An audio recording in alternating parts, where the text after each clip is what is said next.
segment of this, and I'm starting it off with the side event that's required for later on. Now, the first thing you have to do is encounter Chumley randomly around the island, which is usually in the north at night or near the Slifer Red dorm in the evening.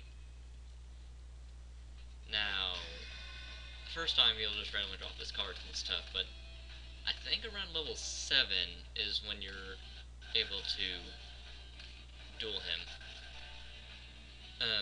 at a random event marker.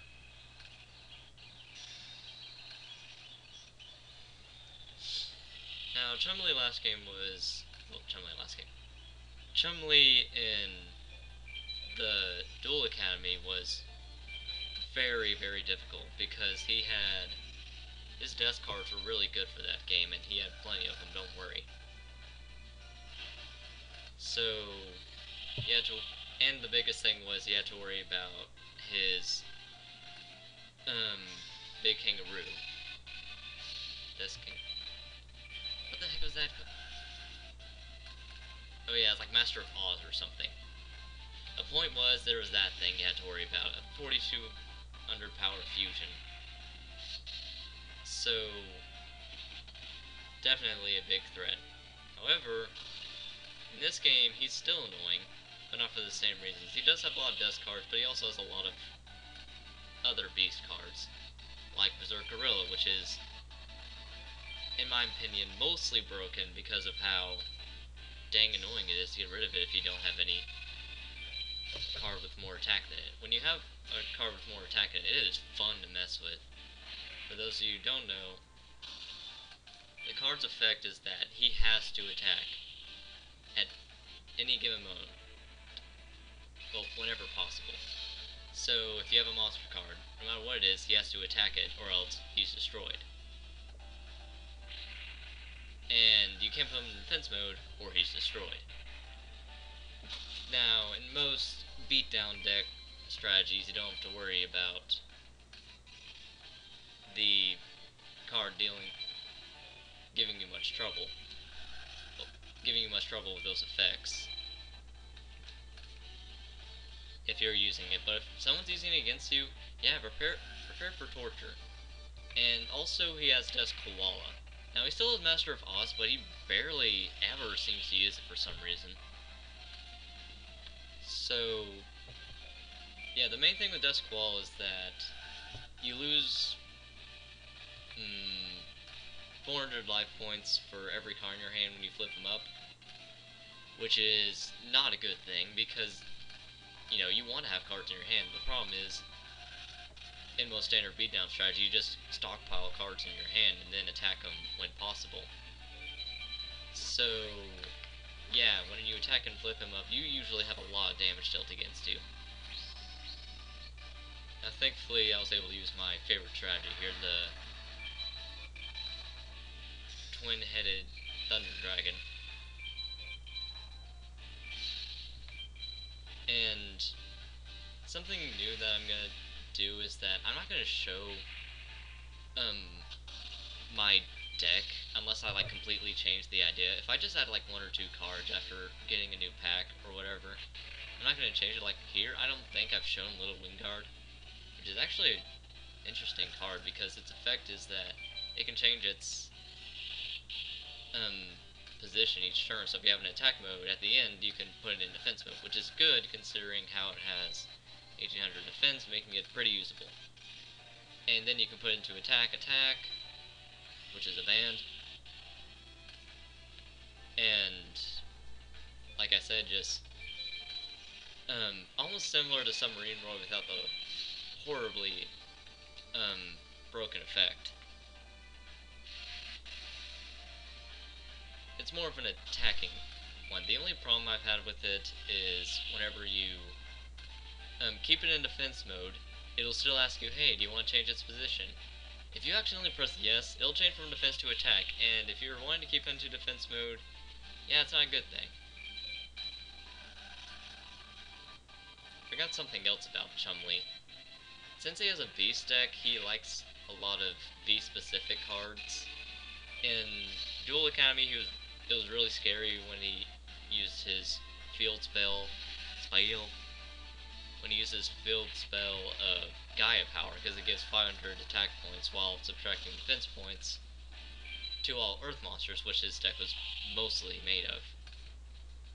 So you had to deal with a 500 power field spell, and yeah, it's not fun. So another thing that was mean was, which he still keeps, is the Poison Fangs continuous spell card. Anytime a poison monster does damage, well, not a poison. Anytime a beast monster does damage, you get an extra 500 added on to that damage, no matter what damage it started out with. So, in general, no bueno.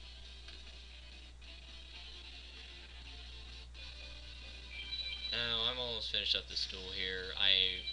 Big Bang Shot, pretty much like Fairy Meteor Crush, except it gives an attack bonus. But the thing that makes it balance is that if the equipped card is destroyed, the monster that was equipped to it is removed from play. Now, that's not a problem usually, but there are some cases where your opponent might get lucky with a destroy spell card, and then you're out of luck. And with that, I beat Chumley, and this little... Oh yeah, sorry I missed it, but basically all that was you were given a choice, and for some reason at the bottom, this has happened a lot in game, but I don't really notice it when it does happen. It has a random thing at the bottom, like in that case it was, "Come on, Ben, didn't you think that was great, Jaden?" or something like that. And the next day, oh wait, I guess I did show off my deck at some point. I don't think I'm gonna do that anymore though. So the main thing that happens after that event is you wake up the next morning and Chumley's there. He's all like, "My dad says I can stay," and that's it. The next event was the main reason for why I didn't continue this game for a while. First off, I didn't have a lot of motivation. Second off, I wasn't really focused on it because I was playing a lot of Pokemon Black, which I still am. But this event is very hidden. What happens is, after you do the Paradox Brothers event, Chaz will want to duel you again, which is understandable because we beat his butt like 2 or 3 times, once publicly. The thing is, you're not given any kind of hint on that. You have to find this on your own. So, yeah, you just have to keep on looking around and eventually you might find it, but if you aren't good with puzzles, or even obvious stuff like I am, then you'll be lost. So, no kidding, I had to look up the guide I use. I always use the guide when I play this game because I can never remember what level I have to be at minimum, what event's next, all that stuff. It would still be nice because I think I've said this before, but there's no spirit guides, well, accurate spirit guides to this game. As I've said before, the main problem with the spirits is that it seems so absolutely, without a doubt, random whether or not you get a spirit. And the only factual piece of information which I've gotten about spirit, which is in game actually, Jane tells you this through an email of sorts, is if you duel someone during the day, then at night when you're able to counter a spirit, you'll have a higher chance of it. Still doesn't mean those things are easy to find, because even in the post game when you're able to go freely and duel whomever, then I probably used whomever wrong, but who cares? English. You should see internet speak. Like I was trying to say, um, uh, what was I trying to say? Not dual spirits. Oh yeah, so yeah, even in the post game we're able to do whatever. It's not gonna be. It's still not gonna be easy to get dual spirits, which there are a lot of. My goodness, you unlock a bunch of them after you beat the game. So that's the main thing there. Now, well, the reason you can't get it easily is because of there are some duels that you just absolutely cannot register, and since all spirits are unregistered and you can never register them, then that's how that works. Now, this was actually a really interesting duel here.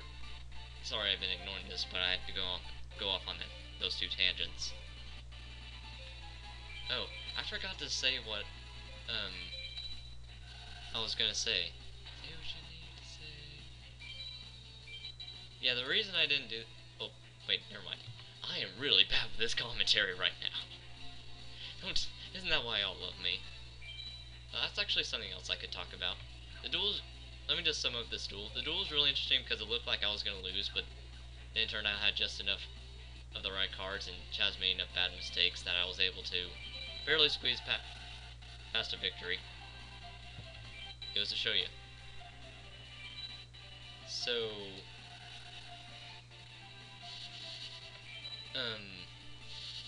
something sad I've noticed is that I'm getting a lot less commenters than usual on my newer stuff. I mean, for those of you who don't know, YouTube comments are what keeps me going. It lets me see that people are still interested in my stuff and that I'm giving them a thought-provoking activity or something along those lines. And